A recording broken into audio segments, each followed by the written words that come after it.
All right, now after that, I figured I'd show you what I mean about the disconnector ramp. Let me lock this back. Get a little flashlight here. As you can see right there, right by the breech, you can see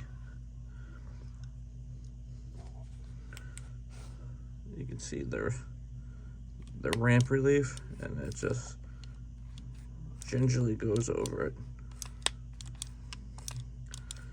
This thing absolutely loves plus P's.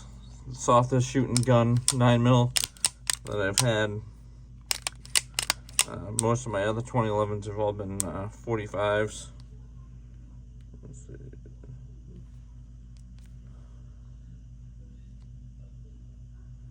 But this thing is great. I'd highly advise, you know, if you want it ported, go to Monsoon. If you like the Gangs comp, or Dave does I think it's the V8 port or the V12 or V6, whatever he does great work too. I've never used him. Talked to him a bunch, sold him some stuff, but hopefully that answers any questions.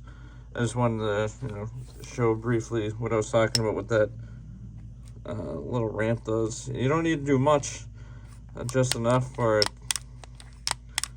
just to provide the relief so it doesn't, just where it doesn't bind. Because originally it would go like right here, and the slide would physically stop on the disconnector. Hope that helps, guys.